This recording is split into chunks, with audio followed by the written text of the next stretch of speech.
Welcome back for our final session. Every month you hear me say that. I really hate to, I, I love this show so much, and I love our guests. Our guests bring so much information to you for each show. So this evening, again, we have our commander of American Legion Post 22, Lance Roy Schaus. Lance, again, I'm just glad to have you with us tonight. I'm really because proud you're bringing so much information that people just didn't know about the American Legion. Oh, I'm really proud and happy that you had me on today. There's so many things that the American Legion is involved in, and one of the most important is that we get involved with all the other organizations around town. Okay. We deal ourselves into the community and not just into our own pleasures. You know, I noticed that because I noticed that I see you at all the events for the VFW. I do the best I can. I see you at the events for the DAV. I see you at the events for the Marine Corps League. So, and I see you at the events, of course, for the American Legion. Yeah. So this is, you're participating as a veteran for all of them. And I think the other organizations who support the American Legion as well, obviously we do. And my officers and my members, the active members, are also encouraged to attend all the different functions around town that has anything at all to do to stand down. Okay. We like to have people to get over there when we can. We forgot to mention the stand down. I forgot to mention it, or you did? No, we forget to mention it sometimes, like on the previous show. I didn't mention it was upcoming, but every October we have the stand down. Mm-hmm. And that's to provide information and equipment, blankets, other things for needy veterans. Yeah, well, one of the great things that I was able to have a piece of the action in recently was somebody gave me a fifth wheel trailer, and I went over to the DAV and talked to Marty and asked him if he had a place that we could put it so that he wouldn't have to take money out of his pocket anymore when somebody comes along and says, I'm hungry, tired, I don't have a roof over my head, I'm cold, I need a place to sleep. Is there anything you can do to help me? This happens, and it always happens when it's on a weekend or something, when the services that are available in this community, and there are a great many services available in this community, those services are not always available 24 hours a day. They're open 7 days a week, 8 hours a day, 5 days a week. 5 days. Yeah, there's a real limited times there. So we need to take care of these people until we can get them to the resources that can do them the most good. So we got this fifth wheel trailer, and he says, yeah, park it here. He says, that's perfect. He says, yeah, we can stop taking money out of our pockets, and we can find a place for these people to stay. And it doesn't have to be the Taj Mahal, although it was a rather nice place. Ah, okay. And it has a shower and all the things that they need, and we have bicycles available to them for transportation if they can't get a ride. Oh, this is great.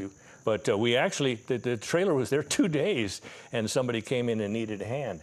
And Marty had said, we had discussed it, and he figures we'd try and hold them down to 2 weeks.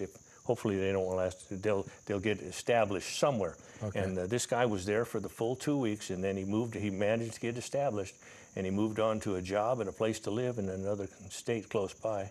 Oh, that's great. And, okay. Yeah, he made out like a champ, and now it's, as of yesterday, it was unoccupied, but it may be occupied by now, because people go to the VFW hall, and I'm proud and happy to be part of that. And I do want to say, when you mentioned Marty, he is the commander of the VFW. Yes, he is. Okay. Yeah, and we have our offices there together, and if you want to call and find out what's going on with the DAV or the VFW or the American Legion, same phone number, and somebody there will put you in contact with us. So it works out real well, and we're just all one big happy family. You know, we're all one big happy family of veterans. And on a national level. Well, let me throw this out just to make sure everybody's understanding exactly what Lance just said. If you're interested in anything about the American Legion or the VFW, it's the same phone number. So. Yeah, you have your own. And the phone number is on the screen right now. Call that number if you're interested in any information at all about the VFW or the American Legion, because they meet right on Homestead at the VFW post. Right. We're going to be putting up more signs around town. We don't have any signs entering the town from 3 different directions. There's no signs that mention the American Legion, and I don't know how that happened. It's been here longer than I have. Wow, okay. But those signs need to go up, and we're going to kick out the money for that and have those signs made up and installed. That's outstanding. And that has to be done through people need to know you're here. Oh, yeah, absolutely. And once they know you're here, then they'll look for you. Although I'm having an awful lot of fun all by myself. So if I don't get a lot of help, it won't be too bad. But if you'd like to join in and have some fun, come on down. Come on down. Okay. And on the national level, you know, the American Legion is the largest veterans organization in the world. And on a national level, they got a couple of things going on. They have a thing called Boys State. Have we got the brochure up there? The American Legion Boys State.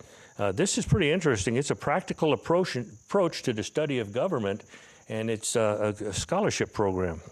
And we try and get the boys to compete in different categories, and I really don't know a lot about it, but this is something on a national that happens on a local level all over the nation. So it's a national program that's introduced locally. And it's something that you're going to start pushing here. Well, it's something schools. we've been contributing to for a long time. Okay. Even though we don't currently have people in our local high school that are involved in this, we do pay money. We give of our resources and our income. We give to the other units in Las Vegas and the areas, surrounding areas, so that we're participating, but we're not participating at the basic local level. We're going to do that as soon as we can. And we have another program, that Boys State is one.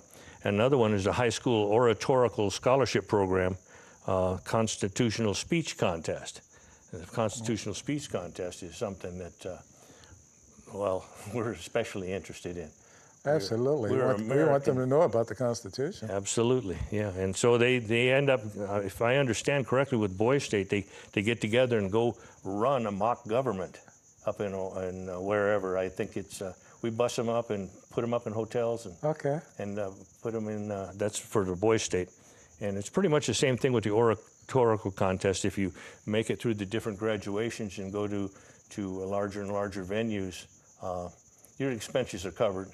And you're taken care of, and there's scholarships available for those that excel. So there's a reason to participate and carry on all that good work.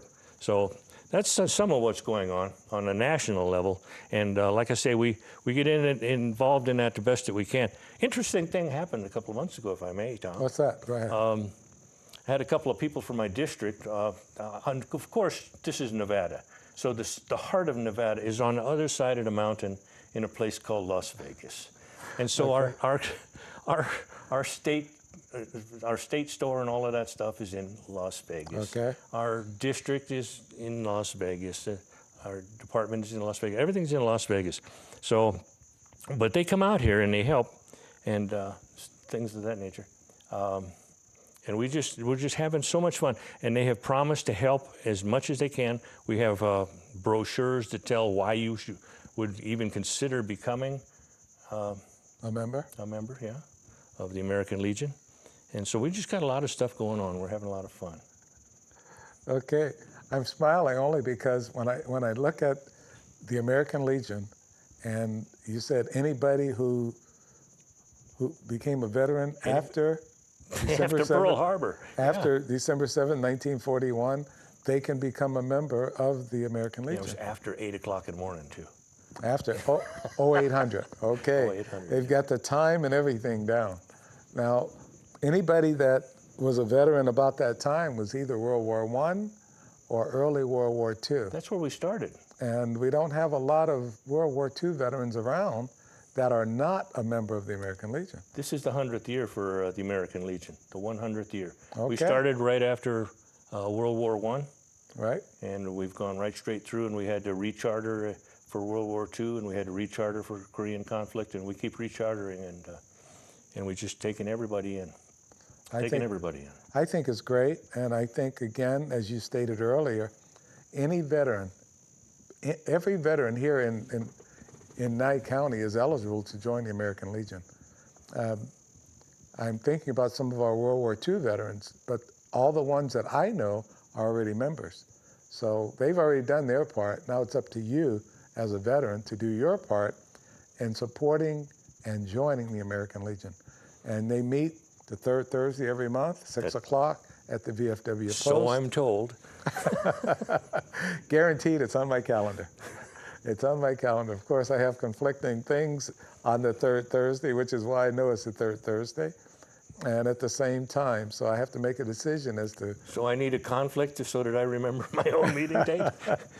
Luckily, I have an adjutant who calls me and says, hey, be there, okay? Okay, well, that's great. Again, the third Thursday every month at the VFW Post, 6 o'clock, 1800 for those veterans. And I know the commander, Lance Roy Schultz, will be looking for you. And come on in and let him know you'd like to become a part of it. Thank you for the time. Oh, I really appreciate we're still going, and we're going to keep on talking because there's so much more that I want to tell people about the American Legion. Okay. I want to tell them, first of all, about the hat. If they want the hat, where do they go to get the hat? The hat shop. No. I ordered mine online. Okay. If they order online, and then this is after becoming a member, getting a membership card, and then they can get the hat. They can order them through the finance officer. Okay. And when are they allowed to wear it? At the meeting or any function or what? Anytime you want to show that you're a member of the VFW. Or American Legion. That too, yeah. Okay. So we want to make How sure did I get we're that talking about American Legion today. The VFW is going to support itself. The DAV is going to support itself. But we need to make sure that we get those veterans out for the American Legion. I'm in trouble with the district now. Hey, that's okay. They'll know that you're doing a lot to make sure that you build up this post 22, and that you're doing such a fantastic job. That's important. So now I know we're running out of time, so I do want to say, Lance, thanks for being here, and thanks for letting our audience know everything about the American Legion. And there's so many other things that they can learn just by coming to a meeting on that third Thursday, 6 o'clock at the VFW Post. Thanks a lot for coming. Thank you for having me, Tom. Thank you, and we'll see you next month.